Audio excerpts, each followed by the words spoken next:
I will now call the meeting to order.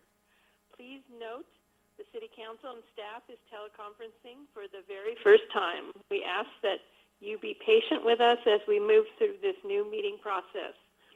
For the benefit of the public and as required by the Brown Act, the vote will be by roll call. Clerk, would you please take the roll? Yes, Mayor. Mayor Sestarson. Here. Mayor Pro Tem Calmet. Here. Councilmember Verapapa. Here. Councilmember Masalawit. Here. And Councilmember Moore. Here. All present. Thank you. City Clerk, do we have any supplemental communications? No, Mayor, no supplemental communication was received today. Okay, thank you very much. We'll move on to oral communications. Pursuant to the Brown Act, the Council cannot discuss or take action on any item not on the agenda unless authorized by law. No other business shall be considered. All email comments the City Council receives before the end of the oral communications period on the agenda will be read or summarized for the City Council during the meeting. Email comments received after that time will be forwarded to the City Council after the meeting. At this time, the City Clerk will read into the record email comments received from members of the public. City Clerk, do we have any emailed comments to be read into the record? No, Mayor, no email comments were received. Okay, thank you very much. We'll move on to our emergency meeting item, a resolution ratifying the proclamation of a local emergency. City Manager Ingram. Yes, Mayor. Do you have a staff report? Yes, Mayor and Council, thank you. First, I'd like to make a few comments tonight. Initially, want to thank the Council for your leadership, your continued support and patience. As you know, as we continue to navigate our way through these very challenging times together in support of our community, our employees, and each other. The city's response is undoubtedly a collective team effort. And you. Yeah, are you on speakerphone? Supposed to be. Stand by 1 second. Okay. Can you hear me now? As long as you don't echo, we can hear you. Can you hear me now? Yeah. Yes. Okay, I'll try this again. So I want to thank the Council for your leadership, continued support, and patience as we navigate our way through these very challenging times together in support of our community, our employees, and each other. The city's response is undoubtedly a collective team effort. So I'd like to thank my executive team and every single one of our employees for remaining calm during such challenging circumstances and for their incredible dedication, commitment, going above and beyond, and everything that they are continuing to do on behalf of our community during this emergency to mitigate the impacts of this disease in our community and yet keep city services operating. Especially want to acknowledge our city attorney, Craig Steele, whose legal guidance has been significant and invaluable over the past few weeks. Thank you, Craig. I also want to thank and commend our city clerk, Gloria Harper, Robin Fort Linke from SBTV3 and her staff, and our IT provider, Cernoptic, for all of their technical and professional expertise in implementing and utilizing teleconferencing technology for the first time in order to conduct our city business tonight. As the Council is aware, information continues to evolve extremely rapidly, and many of us are continuously participating on conference calls with county agencies, legal counsel, our respective colleagues, and others for guidance and resources all day, every day, and we will continue to provide updates to the community through our city website and social media. What I'd like to do at this point is turn the presentation over to our police chief, Phil Gonchak. He's going to give a brief general global overview of the coronavirus pandemic, why we made the decision to proclaim a local emergency, local emergency proclamation requirements per Government Code Section 8630, the benefits of declaring a local emergency proclamation, and then he'll highlight the city community response actions to date. Chief Gonchak.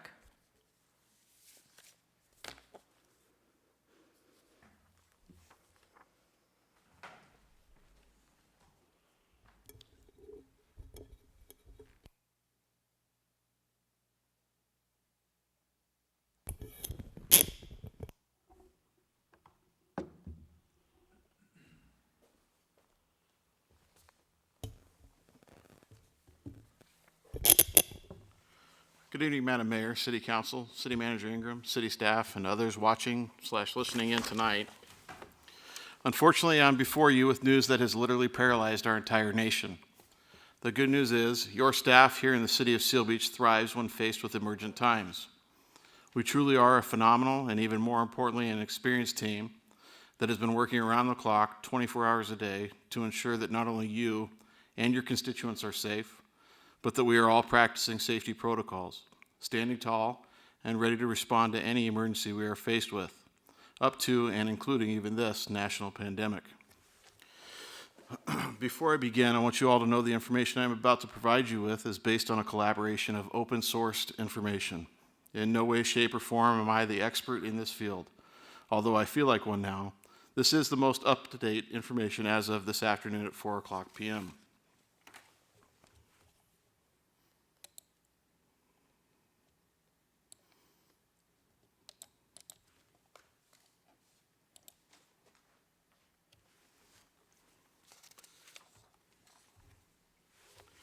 What I'd like to do is I'd like to go through this slideshow here with a little bit of background history, which gets us to where we are here today. Starting with the global timeline and relevant dates, like I said, may or may not be consistent or 100% accurate. However, it's the best information we have at this time. So the global timeline starting back in December of 2019, specifically December 31st, cases of pneumonia detected in Wuhan, China, were first reported to the World Health Organization, also known as WHO. During this reporting period, the virus was unknown. On January 7th, 2020, outbreak is then identified as a new coronavirus with symptoms that were specifically related and included a fever, dry cough, and shortness of breath.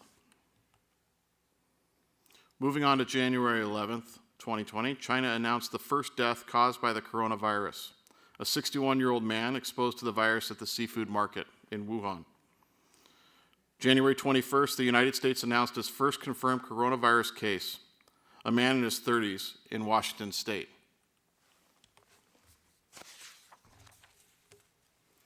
January 30th, the WHO determines that the outbreak constitutes what's called a public health emergency of international concern, also known as a PHEIC. Furthermore, the U.S. reported its first confirmed case of what's called person-to-person transmission of the Wuhan coronavirus. The following day, January 31st, President Trump administration announced it will deny any entry to foreign nationals who have traveled to and from China within the last 14 days. On February 9th, the death toll in mainland China rose to 811 individuals, surpassing the number of fatalities from the SARS outbreak back in 2003. February 11th, the WHO then names the coronavirus COVID-19. February 26th, the first U.S. case of unknown origin is then confirmed.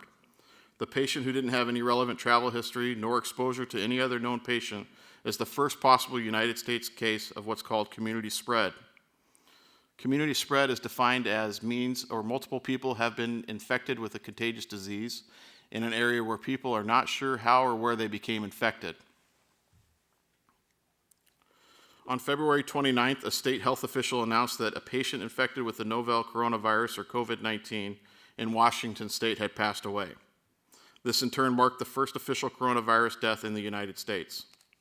On March 6th, 2020, 21 people aboard the Grand Princess, a cruise ship being held off the coast of California, tested positive for the coronavirus. On March 11th, the WHO officially declared what's called the novel coronavirus outbreak the national pandemic. Same day, President Trump announced travel restrictions from Europe to the United States for effectively 30 days. March 15th, the Centers for Disease Control and Prevention released guidelines recommending that for the next 8 weeks, organizers in the United States cancel or postpone any in-person events that consist of 50 or more people. March 16th, President Trump advised that all Americans need to avoid gatherings of 10 or more people, to avoid going to bars and or restaurants, and to halt discretionary travel. Later in that same day of March 16th, health officials warned that a vaccine would not be widely available for at the minimum 12 to 18 months.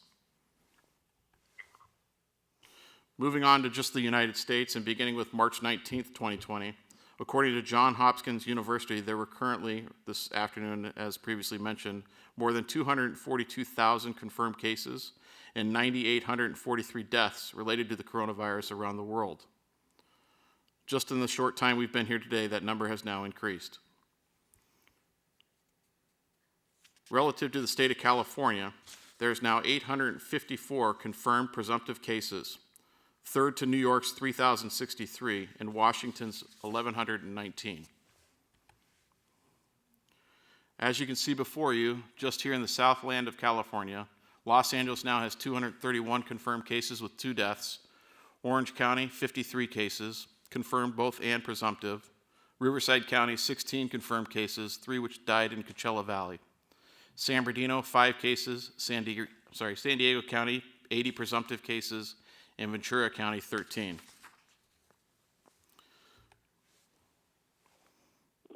As you can see, there's more widespread testing, which then leads to surges in the state of California as time moves on. The more patients tested, obviously the more increase of cases that will be prevalent before you.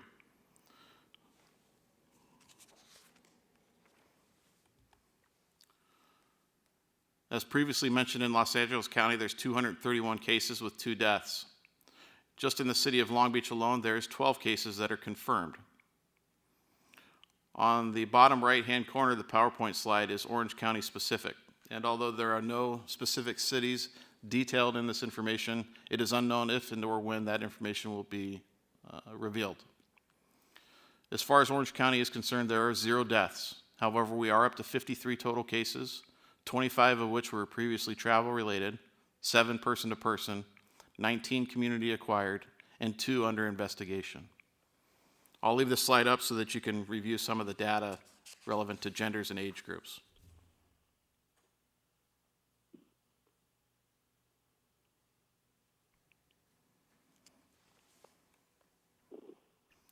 Moving on, a little bit more local in Orange County.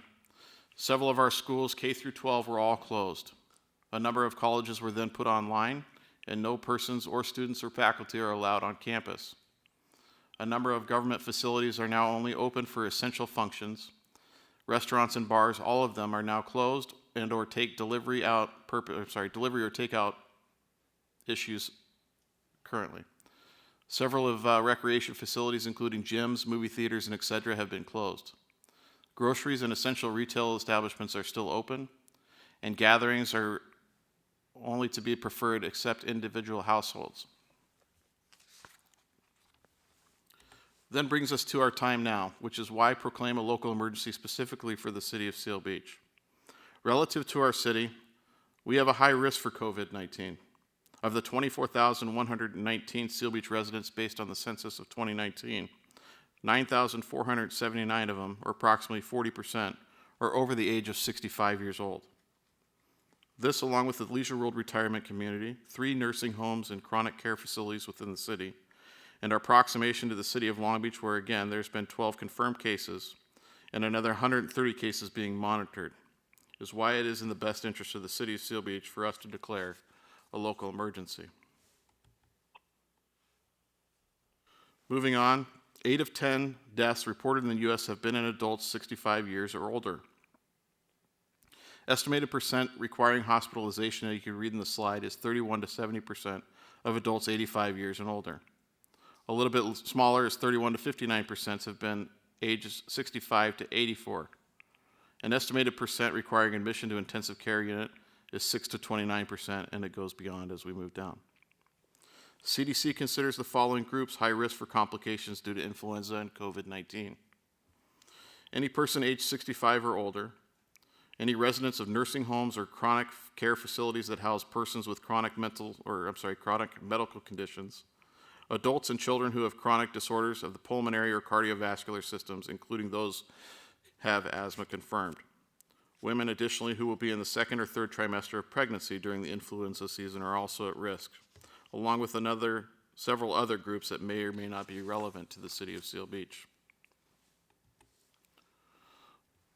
With that, our local emergency proclamation deadlines, according to Government Code 8630, means that if we ratify it, like we have here before you, the official designated ordinance must be ratified by this governing body with the 7 days of declaration.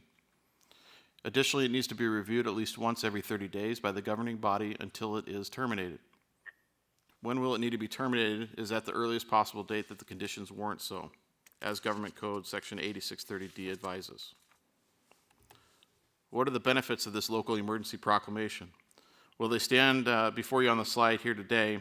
The most important of them is the ability to mobilize any of our county resources, receive reimbursement, accelerate emergency planning, streamline staffing, coordinate with other agencies across the county, and more importantly, raise awareness amongst our residents in the community.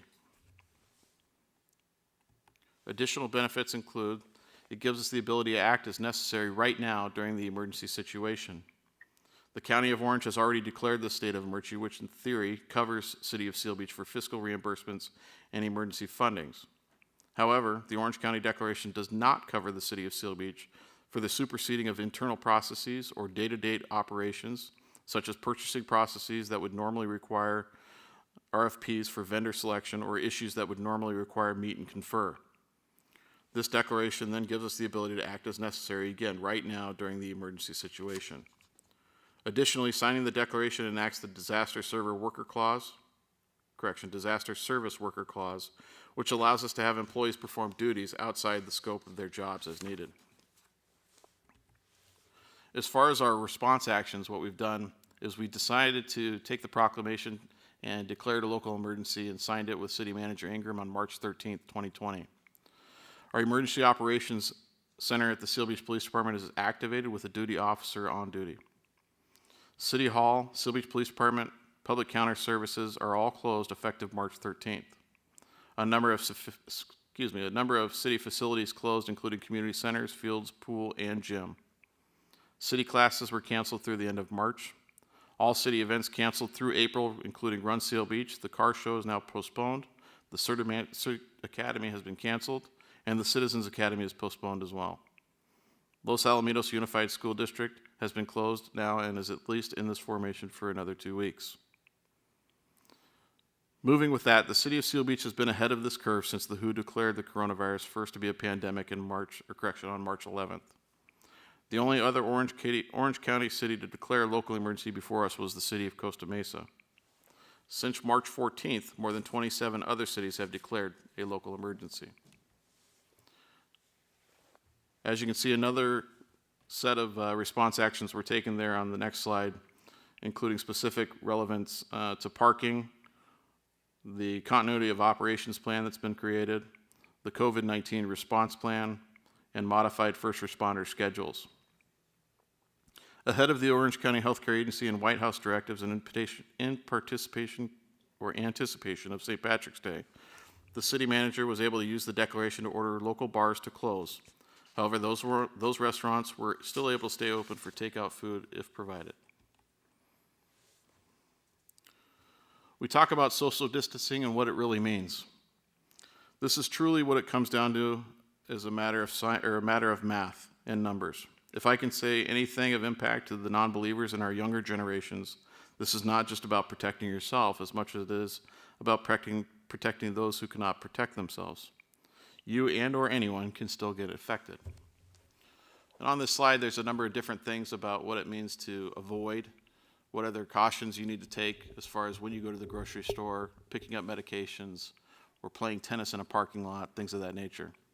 What it is safe to do right now is take a walk, go for a hike, do your yard work, play in your yard, clean out your closet if it's dirty, read a good book, listen to music, cook a meal, family game night, go for a drive, group video chats, and a number of other things.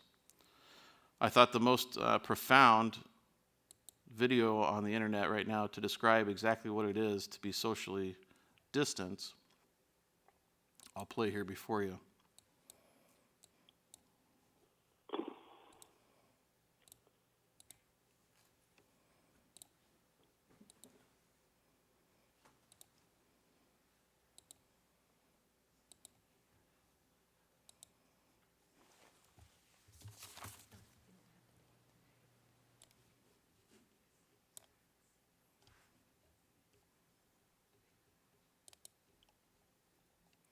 So if you watch the stream of matches, you'll see that the first one is lit and then followed by the several other ones.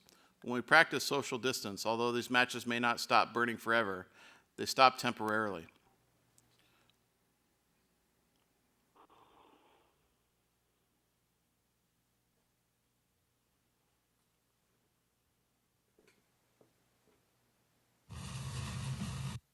Play that again for you in case you weren't able to see it.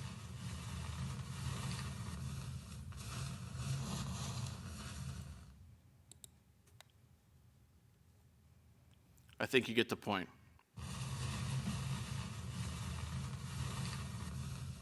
Ultimately, when we're talking about social distancing and practicing what that means, it doesn't mean stay away from your family entirely. It doesn't mean you can't be with your family at home.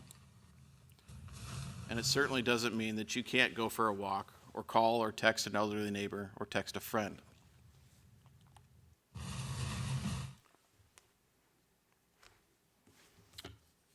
Moving on to questions, I'd like to thank a few people before us here today. Particularly, besides me at the police station, we have a number of police officers, professional staff, and employees within the city that have been working nonstop for the last 24 hours, along Assistant City Manager Patrick Gallego, City Manager Jill Ingram, and myself. Operations Commander Michael Henderson, Support Services Commander Mike Ezrell, Emergency Services Sergeant Julia Clasby, Public Information Officer / Sergeant Nick Nicholas, Acting Executive Assistant Anya Eisenhower, and the entire City of Seal Beach staff. Are there any questions that I can answer for City Council or City staff before us today? Okay, I will call on each council member. Councilmember Vera Papa, do you have any questions? No, thank you at this time. Okay, Councilmember Moore, do you have any questions? Yes, do we know if there's any cases in Seal Beach? At this time, they are not releasing the information relative to city specific like LA County has done, so we do not have that information at this time. And when I say they, Orange County Health. Okay. Do you have any other questions? No, I think you've done a great job, so thank you. Okay, Councilmember Vera Masalavit, sorry. Do you have any questions? I have no questions. Okay, Mayor Pro Tem Kalmick, do you have any questions? No questions. A great presentation, Phil. Okay, and I just had one question. How does our proclamation put us in consistency with the state and the county? Are we pretty much, or with other cities maybe, whatever? Yeah, to answer both your questions, we are pretty consistent cities relative. I think the number was 27 total for the County of Orange. In relevance to the county, similarly as well, and then the state, I believe several other counties are doing things a little bit differently, but relatively the same for right now. Okay, thank you very much. All right, thank you very much. I'll then turn it back to City Manager Jill Ingram for the last action item. Okay.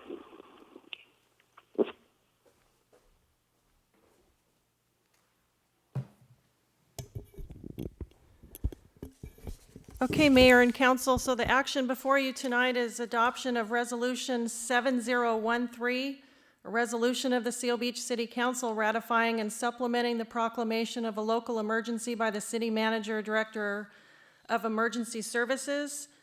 Today, the resolution was revised. Section 2 was added to this resolution, so I want to read into the record the 4 points that were added into that section. Section 2, that the City Council further orders that A, the city shall immediately suspend 1, the discontinuation or shut-off of water service for residents and businesses in the city for non-payment of water bills. 2, the imposition of late payment penalties or fees for delinquent water and/or sewer bills. And C, the imposition of late payment penalties or fees for parking violations in the city during the period of local emergency. B, the city shall immediately suspend enforcement of parking violations for street sweeping hours during the period of local emergency. C, trucks and other vehicles engaged in the delivery of grocery items to grocery stores when such items are to be made available for sale to the public are hereby exempt from complying with city ordinances or conditions of city permits that limit the hours for such deliveries, including, without limitation, city noise ordinances for the duration of this emergency. And D, residents of the city are strongly encouraged to refrain from overbuying of grocery products and to be considerate of their neighbors' needs. The California Grocers Association has informed cities that overbuying is creating unnecessary strains on the supply chain. Food and goods will continue to flow from manufacturers to stores for consumers if we all work together to avoid buying beyond our reasonable needs. So with that, Mayor, we'd be looking for a motion and a second, and the city clerk will take a roll call vote on adoption of this resolution as revised, and then I have one more staff recommendation following that action. Okay. Do I have a motion to approve? I'll Motion make to a approve. motion. Second. Okay. Who is that? Who is that made the motion? Tom? Okay. And is there a second? I seconded it, Sandra. Oh, okay. Thank you. And I'll call upon the city clerk to have a vote by roll call. Mayor Sistarsik, how do you vote? I vote aye. Mayor Pro Tem Kalmick, how do you vote? Aye. Councilmember Vera Papa, how do you vote? Aye. I'm sorry? Aye. Thank you. Aye. Can you hear me? Councilmember Moore? Aye. Okay, we have 5 votes yes. So it's Okay, approved. that carries 5-0. And then Mayor, All one right. City manager. Yeah, one final item, and it's not included in your resolution that's before you tonight, but it's an item that we need additional time to work with Craig Steele and his staff. Whoops. Yes, Mayor, thank you. One additional item that's not before you as part of the resolution tonight that we need more time to work with our legal counsel, Craig Steele and his staff on, has to do with the prohibition of residential tenant evictions during the local emergency period that some other cities are currently exploring and imposing.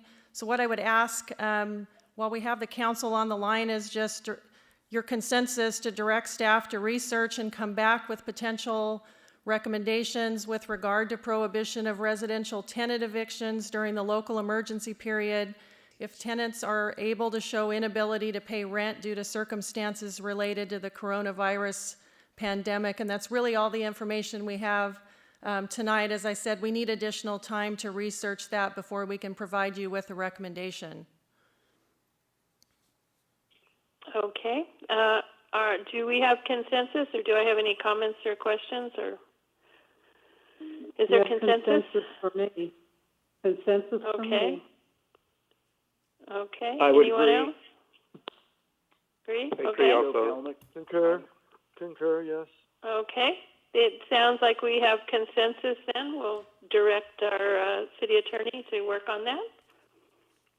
Okay. All right, if there's no other business, we will move to adjournment. I'll adjourn the City Council to Monday, April 13th, 2020 at 5:30 p.m. to meet in closed session if deemed necessary. Okay, thank you very much. Thank you, everyone, for participating. Thank you. Good job. Thank you, great job. Thank you. And thank you to staff. I know this has been it's been a difficult week to pull this together. Thank you. Thank you very much. We appreciate your ongoing support.